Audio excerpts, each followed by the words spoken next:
If the cosmos were a boundless ocean, this fragile marble is the only island we've ever known.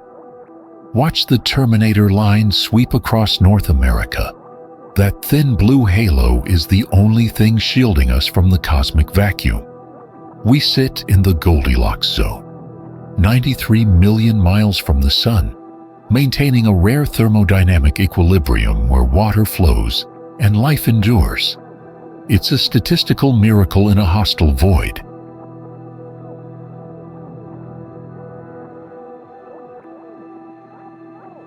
As we accelerate backward, our Sun shrinks to a mere point of light, indistinguishable from the background. Notice how nearby stars like Sirius and Alpha Centauri seem to shift position faster than distant ones?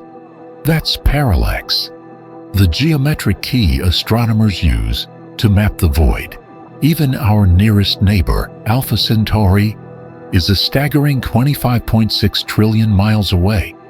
We are leaving the safe harbor of the solar system and entering the true, terrifying scale of interstellar space.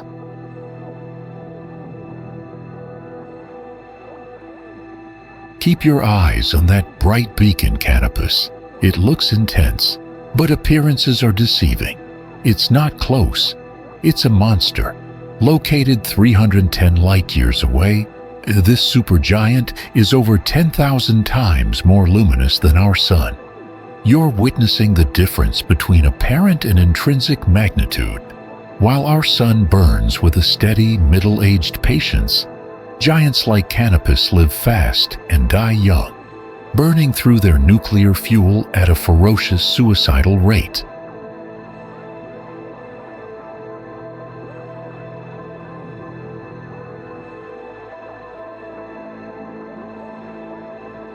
We are now drifting past the Southern Pleiades, a dazzling open cluster 479 light-years from Earth.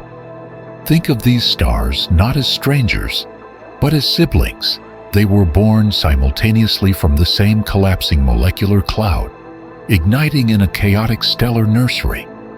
But this family reunion is temporary. Over millions of years, the galaxy's tidal forces will slowly unravel this cluster, scattering these siblings across the spiral arm to drift alone in the dark. Notice how the poetic names fade, replaced by cold hard data like HIP 4164. We've transitioned from mythology to astrometry. These labels come from the Hipparcos catalog, a map of over 18,000 stars, defined not by constellations but by precise 3D coordinates. We are no longer just looking up in wonder. We are modeling the gravitational dynamics of the galaxy. The sky is effectively a massive navigable database, and every point of light is a distinct address.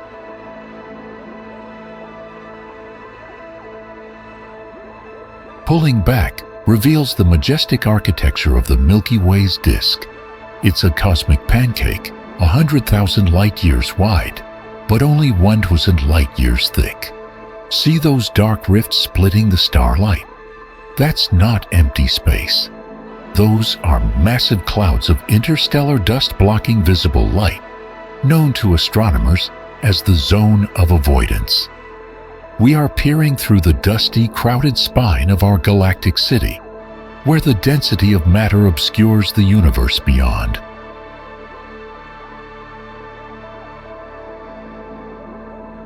We reside in the Orion Arm, a minor suburb of the galaxy about 3,500 light-years wide. But don't think of this spiral arm as a solid structure. It's actually a density wave, a cosmic traffic jam. As gas clouds pass through these waves, they get compressed by gravity, igniting new stars before drifting out the other side. You are watching the galaxy's heartbeat, a dynamic rhythm of compression and ignition that shapes our cosmic neighborhood.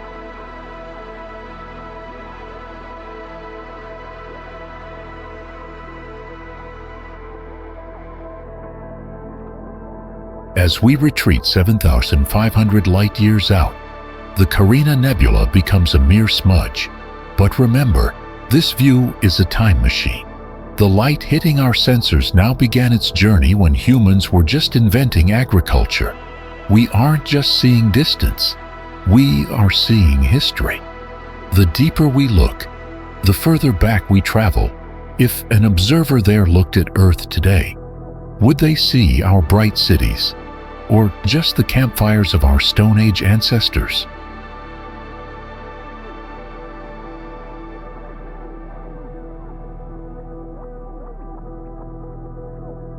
As we retreat, meet the victims, the large and small Magellanic Clouds. At 163 light-years out, they appear peaceful, but gravity tells a violent story. The Milky Way isn't just holding them, it is consuming them. This is galactic cannibalism in slow motion. Tidal forces are stripping gas and stars until, eventually, these satellite galaxies are completely digested by our halo. It is a reminder that our galaxy is a predator.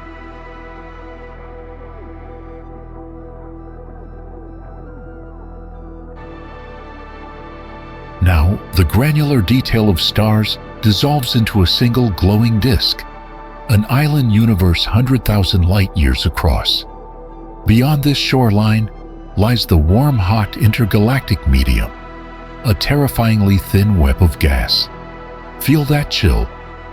That is the void. We are leaving the sanctuary of matter and entering the vast, lonely silence between the galaxies, governed only by the invisible grip of dark matter.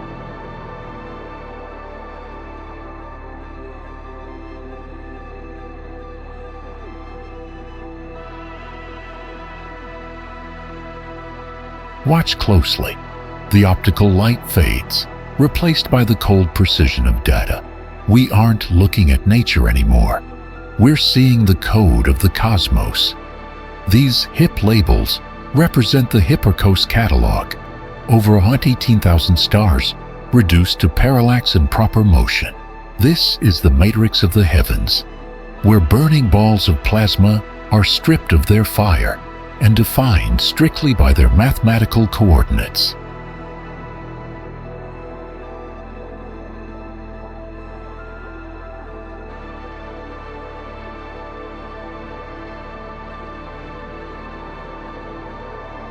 Don't let this density fool you. It's a projection of history.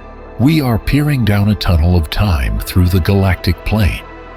The light hitting our sensors now left its source millennia ago, with the universe spanning 93 billion light-years. Every data point here is a ghost. We are seeing the cosmos as it was, not as it is, feeling small against the crushing weight of time.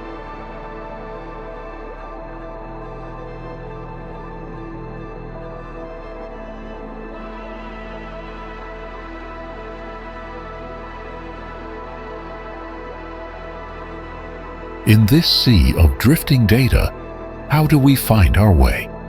We need anchors. Notice the Carina Nebula label still clinging to the screen, 8,500 light-years away.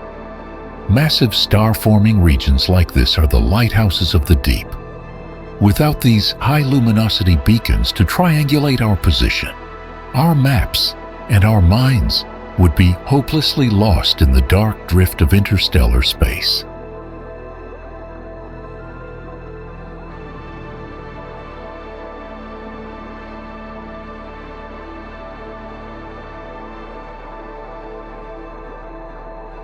Here, the nuclear fury of a star is tamed into a sterile blue label.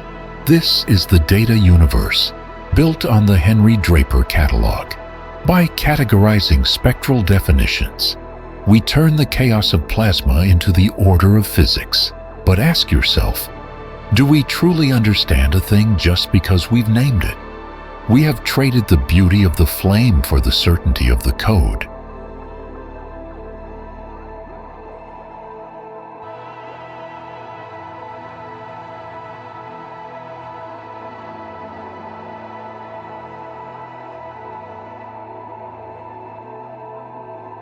Notice the rhythm here. It's not random, it's surprisingly smooth. We are witnessing the cosmological principle, the idea that on a grand enough scale, the universe is uniform in every direction.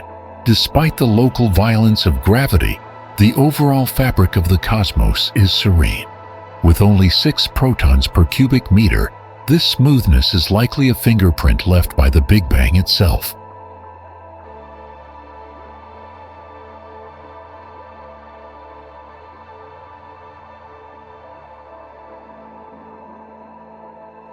As we fade out, look back one last time.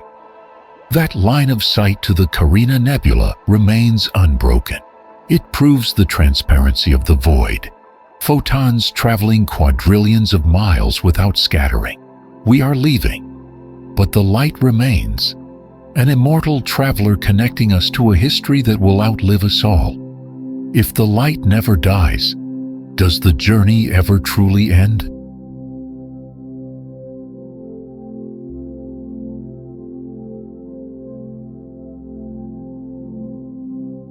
Watch as the lights of civilization are swallowed by the scale of the catalog. We aren't just looking at stars. We are drifting through the Hipparcos dataset, 118,000 celestial coordinates, mapping a radius of 29 quadrillion miles. This tapestry proves that the void is not empty. It is merely waiting to be known. We leave the safety of Terra not to escape, but to expand the very definition of home into the galactic wild.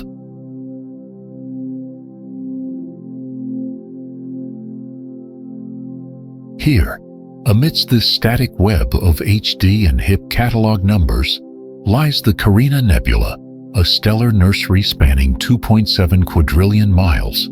The photons hitting your retina right now began their journey 800 years ago, long before we invented writing. We impose these grids to navigate the infinite, yet the light remains the only true traveler.